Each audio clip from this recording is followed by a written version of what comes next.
अस्सलाम वालेकुम रहमतुल्लाहि व बरकातुहू। आई होप आप सब ठीक होंगे। तो कल हमने वीडियोज़ रीमैरिज के बारे में, रीमैरिज एक्ट के बारे में हमने पढ़ा था, चाइल्ड मैरिज के बारे में हमने पढ़ा था, धनदेवी मेमोरियल ट्रस्ट के बारे में हमने पढ़ा था। ठीक है। उसके अलावा हमने क्या पढ़ा था कि औरतों को जो है, औरतों के एजुकेशन के लिए क्या क्या किया गया। ठीक है। आज हमारा टॉपिक है from hunger and hardship to reforms, trajectory इसको हम बोलते हैं। यानी भूख, जो है वो हंगर, भूख से, हार्डशिप से, मुश्किलातों से जो है वो कैसे उस दौर में कैसे रिफॉर्म्स लाए गए। The land was mostly owned by the Maharajas और लैंड ओनर्स। बहुत सारी ज़मीन महाराजाओं के पास थी, या उसके अलावा लैंड ओनर्स जो थे उनके पास थी। Large majority of rural population was landless. बहुत सारी ऐसी पॉपुलेशन थी जिनके पास ज़मीनें नहीं थी। And lived in object poverty, यानी वो ऑब्जेक्ट पोवर्टी मीन्स होता है poverty line, BPL, below poverty line में रहते थे।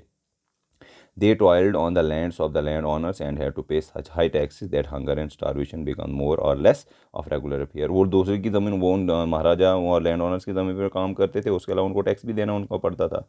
ठीक है। Everybody, including carpenters, weavers, craftsmen, boatmen, butchers, bakers, was taxed. इन सबको टैक्स देना पड़ता था। Production of silk, saffron, paper, tobacco, wine and salt, as well as the sale of grains was the monopoly of the state. Monopoly होता है एक person जो है वो, यानी एक स्टेट जो है, स्टेट एक ही है, तो उसको इन सब को जो है उन्हें क्या करना पड़ता था, टैक्स देना पड़ता था। जितना वो, अब मोनोपोली में जितना वो टैक्स लगाएंगे उतना उनको देना पड़ता था। दिस साहूकारी सिस्टम एंड फोर्स्ड लेबर, यानी बेगर जो था, were basic cause of the exploitation of the common masses and remained the pronounced feature of the region till 20th century. 20वीं सदी तक जो है वो बेगर सिस्टम चलता रहा। द प्रैक्टिस ऑफ बेगर was most prevalent for meeting the requirement of supplies during the military campaigns and construction of routes towards the inaccessible and deficit terrains like Gilgit. यानी मुश्किलात इनको बहुत ज़्यादा होती थी, और कुछ इनने बताया था कि प्रैक्टिस ऑफ वो प्रिवलेंट थी। कहाँ पे? कॉम्पेंस जहाँ पे होती थी, कंस्ट्रक्शन ऑफ रोड्स वहाँ पे होती थी। These two evil practice exorbitant rate of taxation and बेगर remained the major grievances of the master Kashmir. और जिसकी वजह से क्या हो गया, तो बेगर जो है वो सिस्टम जो है वो ज़्यादा ज़्यादा बढ़ता गया, और लोग जो है वो ज़्यादा ज़्यादा बेगर बनते गए। Reform in land revenue system, बदलाव क्या लाया गया? About 80% of the total population was engage in agriculture and peasants had the right to cultivate as long as they paid 1/2 of the produce to government. एक हिस्सा उनको government को देना पड़ता था। ठीक है। इन 1989 सी sir Walter Lawrence was appointed, जो रेवेन्यू कमिश्नर लाए गए थे कहाँ पे, श्रीनगर, जम्मू कश्मीर में, टू रिफॉर्म द, उनको बताया गया लैंड रेवेन्यू को रिफॉर्म करे system. Some of the important steps, उन्होंने क्या स्टेप्स उठाए थे? The land revenue was reduced half to 1/3, half आधा नहीं देना है, तीन हिस्सों में से एक हिस्सा देना है। The peasants were granted A company rights, और उनके अलावा उनको हकूक भी उनके हैं, उनको भी जो है वो सेव करना है। The cooperative societies were set up, cooperative societies खोली जानी चाहिए, खोलेंगे, which further help in abolishing money lending system, जिसकी वजह से मनी लैंडिंग सिस्टम जो है वो एबॉलिश हो जाए। अब ये कोऑपरेटिव सोसाइटीज़ क्या होती हैं? कोऑपरेटिव सोसाइटी होती है जिस जहाँ पे बहुत सारे लोग जो है वो मिलके कोई कोई जो है, जैसे अगर मैं बताऊँगा बदरों में हमारे पास कोऑपरेटिव बैंक है, इसी तरीके से कॉपरेशंस के ज़रिए जो है वो जो खोला जाए। Further, during the reign of Maharaja Hari Singh, the passing of Agricultural Relief Regulation of 1926, ये भी एक्ट था, save the cultivators from ruthless exploitation of money lenders. The Land Alienation Regulation लाया गया 1933 में, prevented peasants from getting deposed of their land, and the Land Improvement Act लाया गया 1936 में, aimed at advancing loans to the agriculture। यानी हर एक step लाया गया, हर एक एक्ट लाया गया जिसमें एग्रीकल्चर को ज़्यादा टैक्स, उनको जो है वो ज़्यादा टैक्स नहीं देना पड़ता था।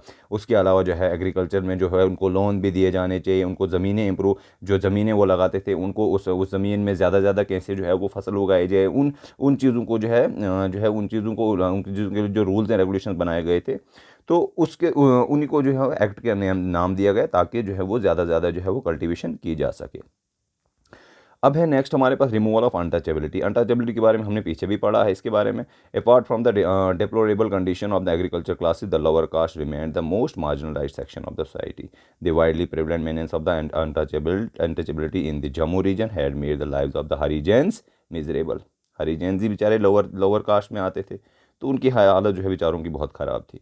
The lower caste were not allowed to share public places and their entry in the temple was also banned, जिसके बारे में हमने पीछे भी पढ़ा था। टेम्पल एंट्री मूवमेंट किसने दी थी वो आप मुझे कमेंट सेक्शन बॉक्स में बताएंगे। Arya Samaj became the most significant agency of Arya who was the founder of Arya Samaj, ये भी आप मुझे कमेंट सेक्शन बॉक्स में बताइएगा। A movement against the evil further Maharaja Hari Singh on October 1932 made a formal proclamation of throwing open the doors of the state temples of Harijans for worship. 1932 में कानून बनाया गया, हरी सिंह ने कानून बनाया कि हरिजैन्स भी मंदिरों में वर्शिप कर सकते हैं। This decision of Maharaja brought him unprecedented credit of being the first ruler of the prince state in India to take such revolutionary step even before the Mahatma Gandhi.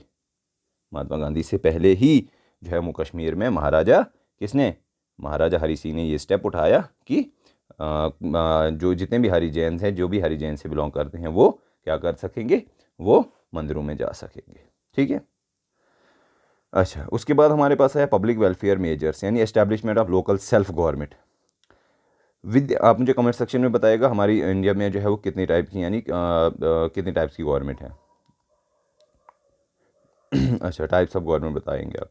With the establishment of the regency in the state in 1885 a shift in the pattern of governance was witnessed and the princely rulers were required to offer more representation of people in the wake of rising national consciousness, कि ज़्यादा से ज़्यादा लोग जो है वो nationality की तरफ, नेशन की तरफ जोड़ें।